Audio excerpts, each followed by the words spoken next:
Can true justice be found without first finding the truth within ourselves? When a judge sits in judgment, are they merely applying the law or are they channeling something far deeper? Welcome to GitaSahasram. In the bustling city of Dharmangar, Judge Suresh Sharma sits in his chambers, surrounded by towering case files. The weight of countless decisions rests upon his shoulders. Today, a complex case awaits him.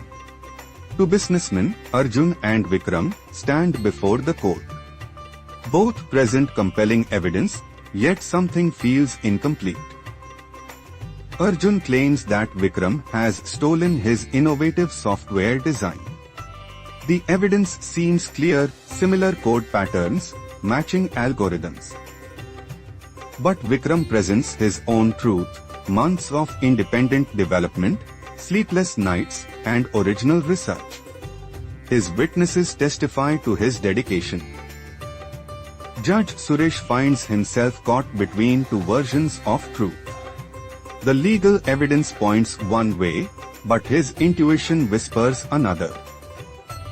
That evening, seeking clarity, Suresh visits his elderly guru, Pandit Raghunath, who had guided him through spiritual practices for years.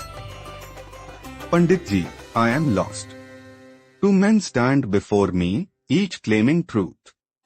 How do I separate fact from fiction, reality from illusion?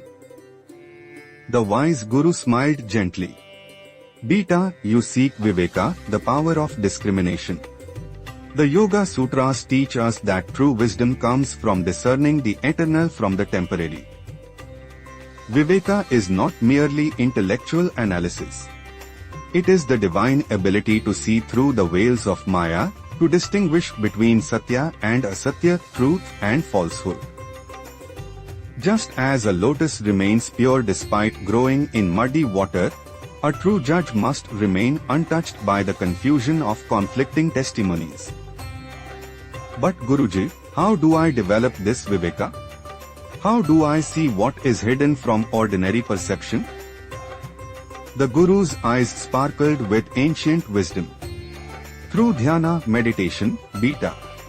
When the mind becomes still like a calm lake, the truth reflects clearly. Patanjali teaches us that Viveka Khyati, discriminative wisdom, arises when we practice the 8 limbs of yoga with sincere devotion. That night, Suresh began his spiritual practice. He sat in meditation, observing his breath, allowing his restless mind to settle into peace. As days passed, something began to shift within him. The constant chatter of his mind grew quieter. A new clarity began to emerge. When he returned to court, Suresh felt different. He looked beyond the words of the witnesses, observing their energy, their sincerity, their deeper motivations. He noticed how Arjun's voice wavered when asked specific technical questions. The man's eyes darted nervously when pressed for details. In contrast, Vikram spoke with the quiet confidence of someone who had lived every line of code, every sleepless night of creation. But the breakthrough came during a crucial moment. Suresh closed his eyes briefly, entered a state of inner stillness, and asked the deeper question. In that moment of perfect clarity, the truth revealed itself. Through Viveka, he saw that Arjun had indeed stolen the work, but driven by desperation to save his failing company. And Vikram, though innocent of theft, had unknowingly used some open-source code that Arjun had legally purchased years earlier. With this divine insight, Suresh crafted a judgment that addressed both the legal theft and the innocent oversight. Justice was served with compassion. Both parties left the court transformed. Arjun sought forgiveness and offered to help Vikram properly license the disputed code. From that day forward, Judge Suresh made Viveka his constant companion. Before every major decision, he would seek the stillness within. He understood that true justice is not just about following the law, but about seeing the deeper truth that lies beneath all appearances.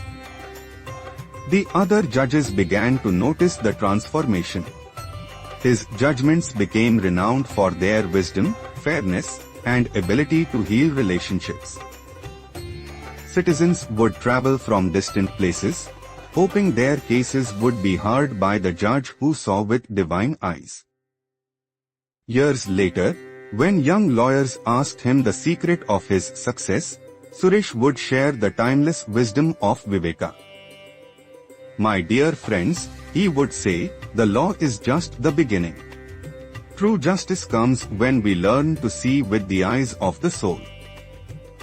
Every case is an opportunity to practice Viveka, to discriminate between the real and the unreal, the permanent and the temporary. When we meditate regularly, when we purify our hearts, when we seek truth above all else, we become instruments of divine justice. The Yoga Sutras teach us that Viveka is not just for judges, but for every soul seeking to live in truth and righteousness. In our daily lives, we too face moments where we must choose between truth and convenience, between dharma and desire. Whether we are parents guiding our children, teachers shaping young minds, or simply friends offering advice, we need Viveka. The practice is simple yet profound. Sit quietly each day. Watch your thoughts without judgment. Allow the truth to emerge naturally. As the mind becomes still, as the heart becomes pure, the faculty of discrimination awakens. Truth becomes self-evident. Judge Suresh had learned that every courtroom is a sacred space where truth must triumph over falsehood, where dharma must prevail.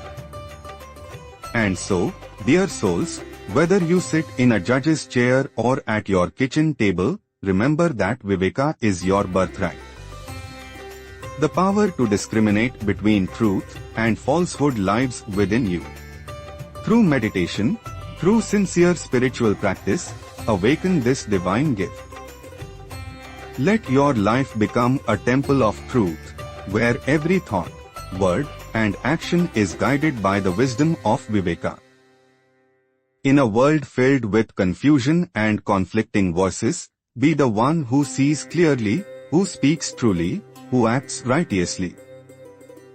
For when we embody Viveka, we become living instruments of the divine, bringing justice, peace, and truth wherever we go. This is the sacred path shown by the Yoga Sutras, not merely for judges in courtrooms, but for every soul seeking to live in divine truth. May you walk this path with dedication, may your discrimination be guided by love, and may truth always illuminate your way. Hare Krishna.